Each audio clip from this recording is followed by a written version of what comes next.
안녕하세요. 구족생화학 실험실 학부연구생 주은혜입니다. 지금부터 바실러스 섭티리스로부터 얻어진 유신 디하이드로지네이즈 프로틴을 과발현하고 정제한 실험에 대해 발표를 시작하겠습니다. 발표를 진행할 순서는 다음과 같습니다. 유신 디하이드로지네이즈의 소개와 연구의 의의를 설명하고 연구를 위해 진행했던 실험 과정과 결과를 말씀드리겠습니다. 마지막으로는 결과에 대한 분석을 통해 결론을 발표하겠습니다. 유신 디하이드로지네이즈는 억시더 리덕테이즈의 일종으로 NAD+ 또는 NADP+를 수용체로 사용하여 류신으로부터 4메틸2옥소펜타노에이트를 합성해내는 가역적인 디아미네이션 반응을 유도합니다. 이 효소는 유신뿐만 아니라 발린, 아이소류신의 분해 및 합성에도 참여합니다. 또한 유신 디하이드로지네이즈가 폴메이트 디하이드로지네이즈와 함께 사용되면 NAD+가 NADH로 재생되고 트라이메틸 피루빅 엑시드의 리덕티브 아미네이션을 촉매하여 에터르 유신을 합성해낼 수 있습니다. 이때 광합적으로 순수한 에터르 유신은 엔티튜머 에이전트 또는 HIV 프로티즈 인히비터와 같은 약학적 활성을 갖는 화합물들의 전구체로 이용됩니다. 따라서 이 효소는 의료 및 제약 산업에서 상업적이고 가치 있는 생촉매로 사용될 수 있기 때문에 다양한 균들로부터 이를 얻어내어 밝혀낼 필요가 있습니다. 실험은 DNA 클로닝부터 진행되었습니다. 먼저 바실러스 섭틸리스로부터 얻어진 유신 디하이드로지네이즈 유전자를 증폭시켜야 합니다.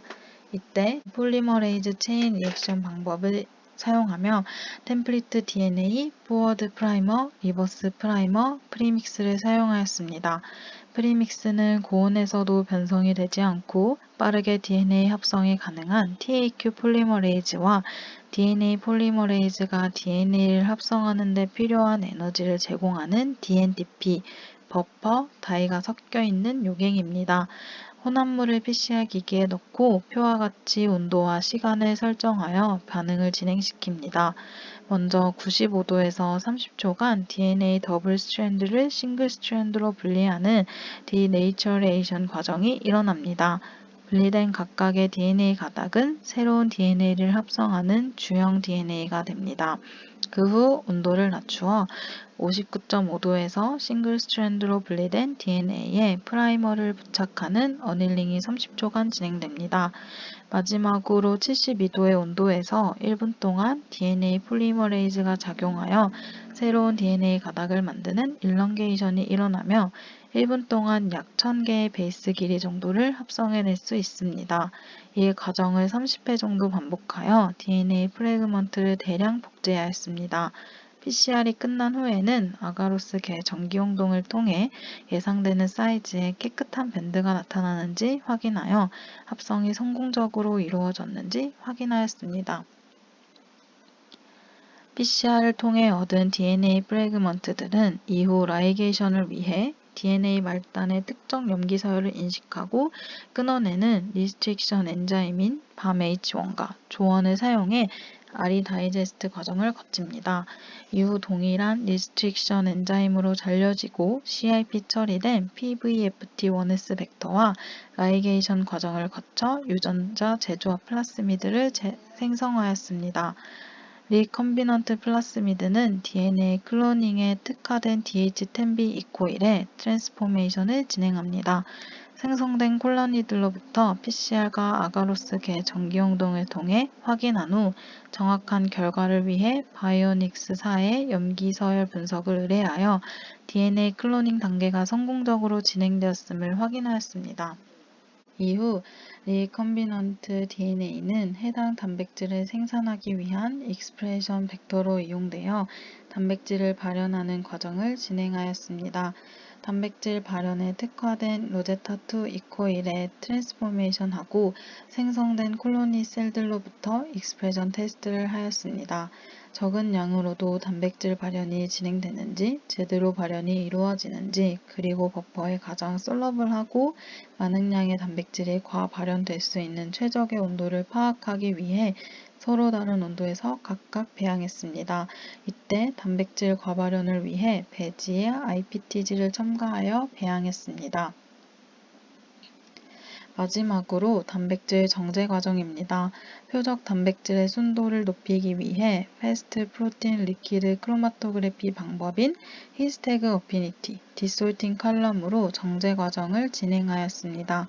이때 정제된 단백질에는 타겟 프로틴뿐만 아니라 어피니티 태그인 히스태그가 부착되어 있어 이를 제거하기 위해 TEV 클리비지를 진행하였습니다.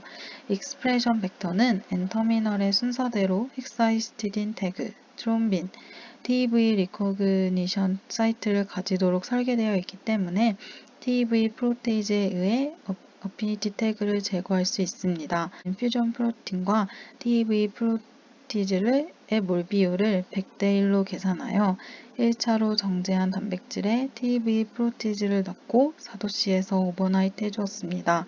그 후 다시 한번 히스태그 어피니티 칼럼을 진행하여 표적 단백질만을 얻고자 했습니다. 다음은 실험을 통해 얻은 결과들입니다. 최적의 온도를 파악하기 위해 세 온도 조건에서 각각 배양했습니다. 왼쪽부터 순서대로 20도, 25도, 37도에서 배양한 후에 각 과정 속에서의 샘플들을 샘플링하여 SDS 페이지로 확인한 결과입니다. 류신 디하이드로지네이즈의 분자량은 약 40kg 달톤으로 마커의 밴드 세 번째와 네 번째 밴드 사이에서 나타나는 두꺼운 밴드가 류신 디하이드로지네이즈임을 알 수 있습니다.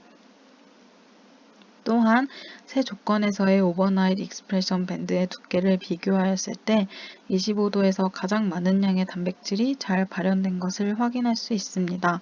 따라서 20도, 25도, 37도의 배양 조건 중에서 25도의 조건이 류신 디하이드로지네이즈 과발현에 더 적합하다고 결정하였습니다.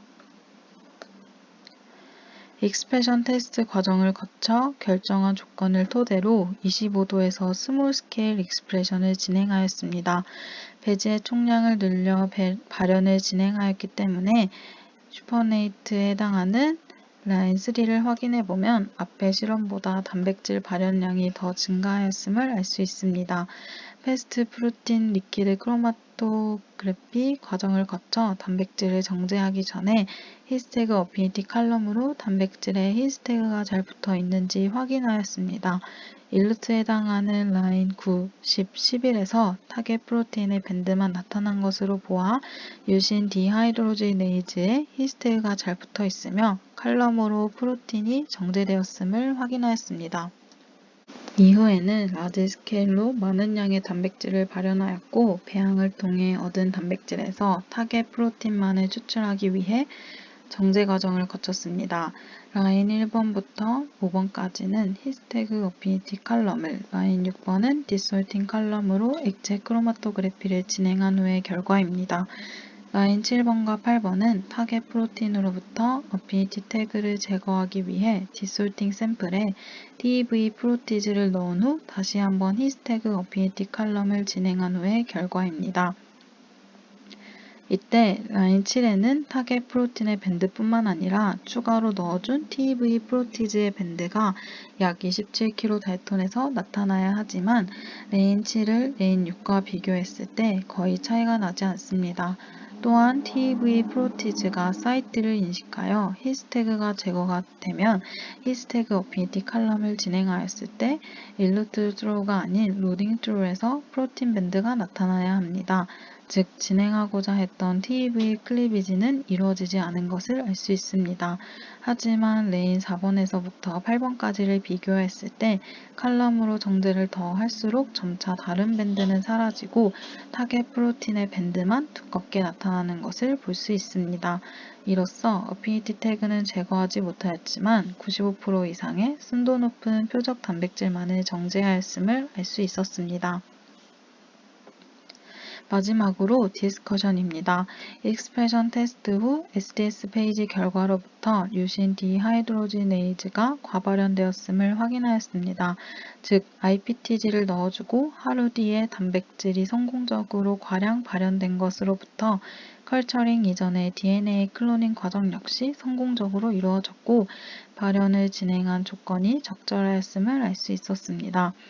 세 가지의 온도 조건에서 배양한 결과로부터 단백질의 옵티멀 템퍼러처를 확인하였고 25도에서 단백질 발현량이 가장 많음을 확인하였습니다.